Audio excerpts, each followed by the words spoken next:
Assalamualaikum warahmatullahi wabarakatuh. Halo kawan-kawan. Oke, kali ini kita akan bahas lagi nih menuju Pilpres 2024. Iya, karena ada yang menarik ini, bakal koalisi pengusung Anies Baswedan itu tidak kunjung berdeklarasi, sehingga Rocky Gerung menduga ada yang mulai ancang-ancang ini. Ada yang mulai berancang-ancang untuk menyerang Anies Baswedan.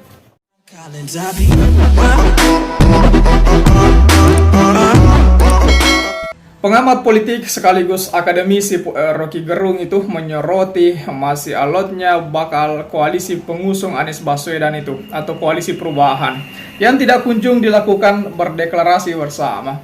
Rocky menilai lambatnya deklarasi koalisi menimbulkan kesan lemahnya Anies sebagai kandidat dari berbagai macam gangguan itu. Jadi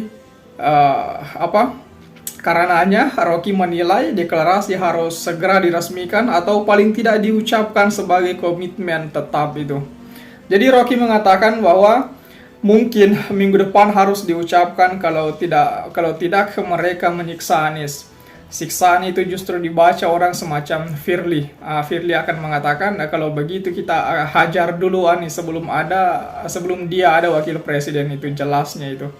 Seperti itu penjelasan Rocky Gerung itu. Sebagaimana diketahui juga bahwa Anies meski secara antusiasme masyarakat kuat dalam langkah pencapresannya, bayang-bayang jerat hukum masih terus menghantui, bahkan sempat disebut ada upaya pemaksaan agar kasus seperti dugaan korupsi Formula E dinaikkan ke tingkat penyidikan. Menurut Rocky, akan beda alurnya itu jika Anies sudah punya basis koalisi kuat, sehingga upaya-upaya penjagalan yang kental unsur politis bisa diminimalisir teman-teman. Ya, bisa diminimalisir ruang geraknya itu. Rocky menyambungkan bahwa bayangkan kalau Anies sudah dideklarasikan, harusnya sudah punya wakil presiden. Nah, itu KPK agak sulit karena KPK anggap Anies punya dukungan publik yang kuat. Seperti itu tambahan dari Rocky Gerung.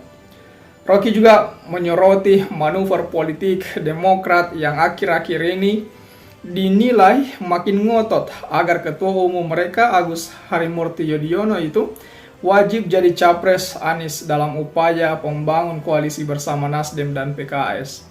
Nah, menurut Rocky, ini adalah hal yang wajar. Kenapa?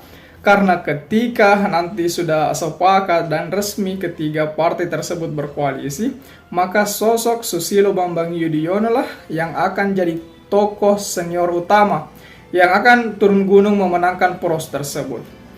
Mungkin Pak Surya Paloh tahu bahwa dia nanti akan ada di belakang layar karena SBY akan tampil. Itu pasti akan terjadi dalam komunikasi politik, tetapi orang akan ingat bahwa Surya Paloh adalah kingmaker yang cerdas dan cerdik. Seperti itu ujar dari Rocky Gerung, teman-teman. Nah, kemudian dari PKS yang juga mengusahakan agar kadernya itu yakni Ahmad Heriawan bisa jadi cawapres. Menurut Rocky, akan dilakukan pendekatan oleh Surya Paloh agar PKS ini bisa mengalah itu. Jadi seperti itulah Rocky menilai agar koalisi perubahan segera berdeklarasi. Setidaknya mendeklarasikan dulu Anies sebagai capres mereka.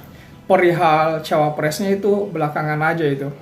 Nah, saya pikir itu saja dulu kawan-kawan. Bagaimana menurut kawan-kawan perihal hal ini? Coba tulis di kolom komentar. Oh ya, jangan lupa subscribe agar tidak ketinggalan pada video selanjutnya.